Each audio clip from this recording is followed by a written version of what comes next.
नमस्कार मंडळी. श्री स्वामी समर्थ. मंडळी, स्वामी समर्थांबद्दल लोकांना अनेक अनुभव येतात, स्वामींची प्रचिती होते, स्वामी अनेक चमत्कार देखील करतात. हेच सगळे अनुभव, हेच सगळे चमत्कार आपण या चॅनलच्या या व्हिडिओ थ्रू तुमच्यापर्यंत पोहोचवत असतो. स्वामी प्रत्यक्षपणे किंवा अप्रत्यक्षपणे लोकांची आणि त्यांच्या भक्तांची मदत करतात. मंडळी, आजचा हा अनुभव आहे वसुंधराचा. आता ही सगळी गोष्ट मी तुमच्याशी वसुंधरा म्हणूनच बोलणार आहे. नमस्कार मंडळी, माझं नाव वसुंधरा. लहानपणापासूनच आमच्या घरी आमच्या कुलदेवीची म्हणजेच भवानी मातेची पूजा केली जायची. पण मला का माहिती नाही, मी स्वामींची कशी भक्त झाले हे मलाच कळलं नाही. मला असंच आठवतंय की मी शाळेत असताना 2-3 वेळा स्वामी माझ्या स्वप्नात आले होते. त्यानंतर हळूहळू मी स्वामींच्या मठात गेले. मठात गेल्यानंतर, त्यांच्याबद्दल वाचल्यानंतर, त्यांच्याबद्दल अनेक भक्तांचे अनुभव ऐकल्यानंतर मी सुद्धा स्वामी भक्त झाले. स्वामींची सेवा करणे, स्वामींचा जप करणे, पारायण करणे, या सगळ्या गोष्टी मी अगदी नित्यनेमाने करत होते. काही वर्षांनी माझं लग्न झालं. माझं सासर हैदराबादला होतं. हैदराबादला मी जाऊन सेटल झाले. माझे सासरकडचे लोक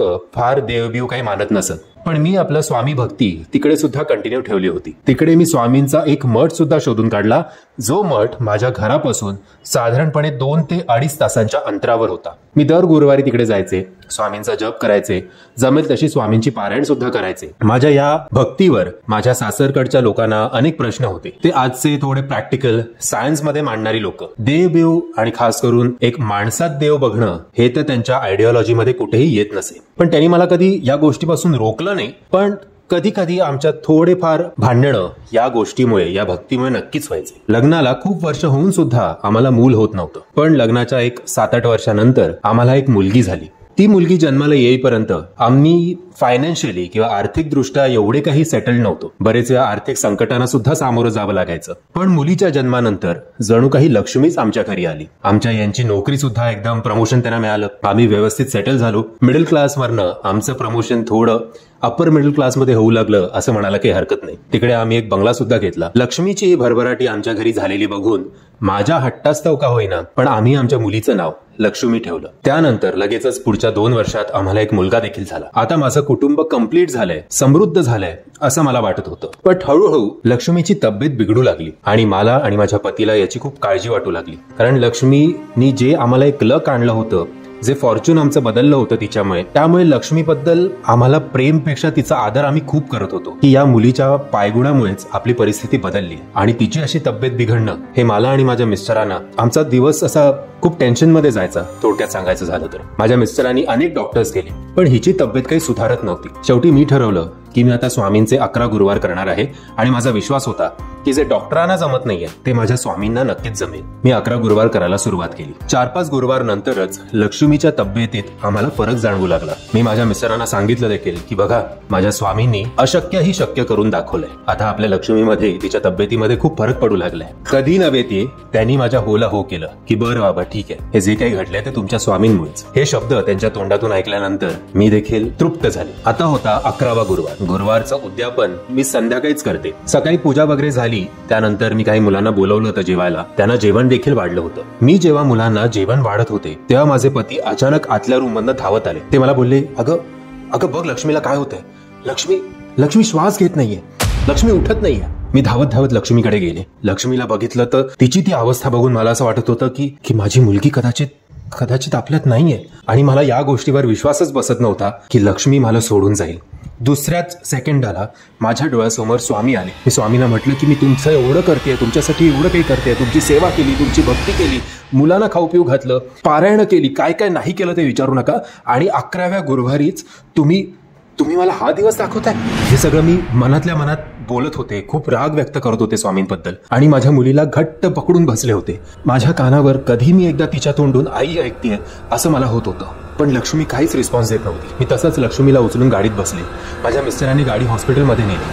हॉस्पिटलमध्ये जेव्हा आम्ही तिला दाखवलं तेव्हा डॉक्टर आम्हाला बोलले की तुम्हाला इकडे यायला उशीर झालाय. बस हेच वाक्य मला अजिबात ऐकायचं नव्हतं आणि तेच वाक्य मला आता ऐकू लागत होतं की लक्ष्मी नाहीये. पण मला खात्री होती की माझे स्वामी नक्कीच काहीतरी चमत्कार करतील. इतक्या सगळ्या गोष्टी, इतके सगळे लोकांचे अनुभव ऐकलेत, बट माझ्या बाबतीत सुद्धा काही ना काहीतरी या भक्ताला, या संकटातून स्वामी नक्कीच बाहेर काढतील. म्हणून मी माझ्या पतीला सांगितलं की आत्ताच्या आत्ता गाडी त्या मठात घेऊन चल. माझे पती माझ्यावर ओरडले. ते मला म्हणाले, अगं अक्कल आहे का तुला?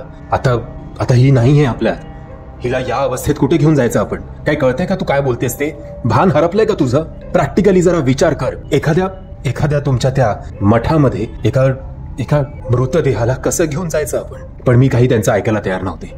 मला तिकडे जाऊन स्वामींसमोर लक्ष्मीला ठेवून त्यांना जाब विचारायचा होता की असं का वागलात तुम्ही माझ्याशी? का खेळलात तुम्ही माझ्या भावनांशी? मी गाडी मठाजवळ नेली. मठाजवळ गेल्यानंतर माझं असं लक्षात आलं की स्वामींची पालखी बाहेर पडते. मी लक्ष्मीला तसंच स्वतःच्या छातीशी घट्ट पकडून ठेवलं होतं. तिला तसंच घेऊन मी त्या पालखीजवळ गेले. त्या पालखीजवळ जे ब्राह्मण उभे होते किंवा जे भक्त उभे होते, सगळ्यांना ही सिच्युएशन काय आहे याची जाणीव झाली. सगळ्यांनी मला त्या पालखीपासून लांब ठेवण्याचा प्रयत्न केला. काही लोकांचा मला धक्का देखील लागत होता. पण मी यावेळेला कोणालाही घाबरत नव्हते. माझ्या अंगात जी काही ताकद शिल्लक होती ती सगळी ताकद वापरून सगळ्या पुरुषांना आजूबाजूला करून मी त्या स्वामींच्या पालखीजवळ पोहोचले. लक्ष्मीचे डोकं मी त्या पालखीला टेकवलं आणि लक्ष्मीच्या कानात एवढंच बोलले, बाळा बघ स्वामी तुला हाक मारतायत. स्वामी तुझ्याकडे बघतायत. अगं उठ ग बाळा.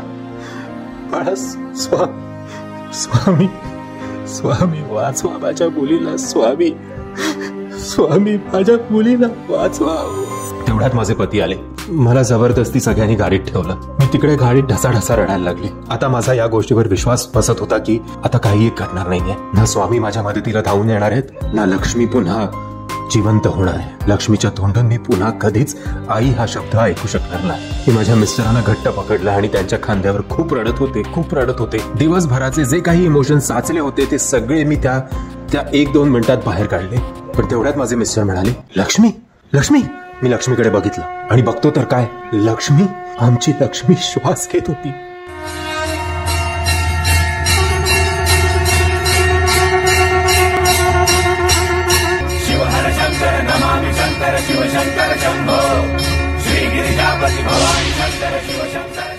आम्ही दोघांनीही लक्ष्मीला उचललं. तिचे खूप पापा घेऊ लागलो. तिला घट्ट आलिंगन दिलं. माझे नास्तिक मिस्टर पहिल्यांदा असं बोलले की चल आपण तिघांनीही स्वामींचं दर्शन घेऊया. ना केवळ स्वामींनी माझ्या लक्ष्मीला मृत्यूच्या दारातून आणलं, पण एका नास्तिकाला आस्तिक सुद्धा बनवलं. पण ज्या काही या परीक्षेतून मला जावं लागलं, मी स्वामींना एवढीच विनंती करीन की माझ्या दुश्मनावर सुद्धा हे संकट किंवा माझ्या दुश्मनाला सुद्धा अशी परीक्षा द्यायला लावू नका. प्रत्येक जण हे सहन करू शकेलच असं नाही. आमचं कुटुंब जे पूर्ण झालंय ते फक्त आणि फक्त स्वामींमुळे. मंडळी, मला या गोष्टीची जाणीव आहे की तुमच्यापैकी अनेकांना कदाचित माझी गोष्ट पटेल न पटेल, तुम्हाला हे सगळं रंगवलेलं सुद्धा वाटू शकतं. पण मला जो काही अनुभव आला तो जसाच्या तसा मी तुमच्या समोर मांडण्याचा प्रयत्न केला. मी आशा करतो तुम्हाला हा प्रयत्न आवडला असेल. मंडळी, जर तुम्हाला हा व्हिडिओ आवडला असेल तर प्लीज या व्हिडिओला लाईक, शेअर आणि चॅनलला सबस्क्राईब करायला विसरू नका. श्री स्वामी समर्थ. दिगंबरा दिगंबरा श्रीपाद वल्लभ दिगंबरा.